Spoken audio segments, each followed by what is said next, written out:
Let's head to number 2, Buckaroo. Had the flashing lights from the Caulfield Cup, a traditional form line leading into the Melbourne Cup. He was sensational there. He's been fantastic since he's been gelded. Draws barrier 21, Dave. Is that the concern?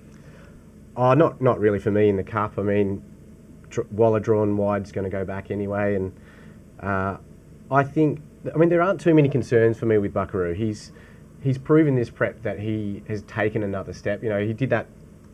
I think second up he won, he came through and won, and he was ridden on the pace there, I think. And we all sort of went, oh, Buckaroo. And we looked at the rating and we thought, oh, is that real? Then he backed it up again, and then he went to the Turnbull and backed it up again, then he went to the Caulfield Cup and backed it up again. So I think that is the A sort of form.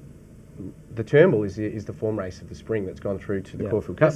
It's gone through to the Cox Plate with Via Sistina. Yeah, that was an Andy win. It was a slightly above average win.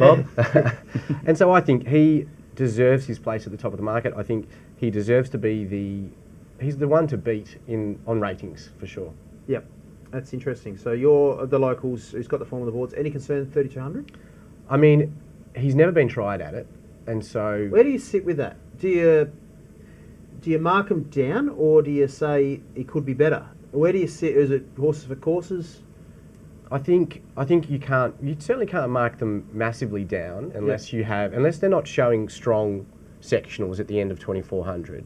And he was showing good closing sectionals in the Caulfield Cup. So you would be a brave person to say that he just will fail at 3,200. Yeah. So I think it's fair to just be neutral on it. Yeah. That's what I'm doing. I'm certainly not marking him longer for it. I'm just taking him on face value, straight back.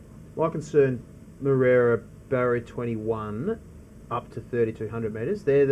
If he'd had a suck barrier, and I don't like Moreira, I don't think he's riding incredibly well, Moreira as well at the moment, but that wide barrier just means he might have to cover ground and be found out a little bit. That's my concern. What's your take, Adam? Yeah, well, I think that is the concern, and you're right. Joe's put a few horses lately, a couple of high-profile ones and a couple of less high-profile ones a little bit further back. I think he's defaulting to maybe two pairs further back than ideal of late. I think that is the concern with Buckaroo. I think the Buckaroo picture to me is very similar to the one punters faced before the Caulfield Cup. I think there was some niggle around the traps about him staying 2,400 in the Caulfield Cup and where he would get to in the run, and he got into an awkward spot. But he was the best run in the Caulfield Cup. He stayed the trip and he stayed it really well. So he walked away from the Caulfield Cup, I think, the moral victor. And on face value, he's as good a chance of staying 2 miles as pretty much all the locals, right? I think we talk about having a niggle on 2 miles. It's pretty much true for every single one of our horses because it's sort of an outlier trip for us. We don't run a lot of 2 mile races. There's no 3,200 metre lead up for a Melbourne Cup. Yeah, our lead up's a 2,400 metre race.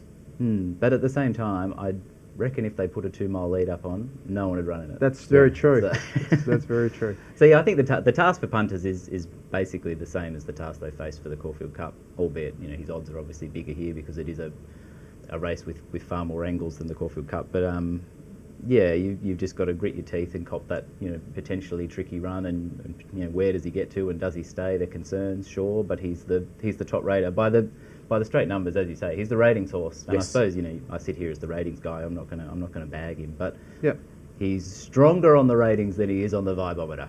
That's for sure. That's a good way to put it. So where is he in your numbers? Top 4? Second, very close second favourite to me. Right.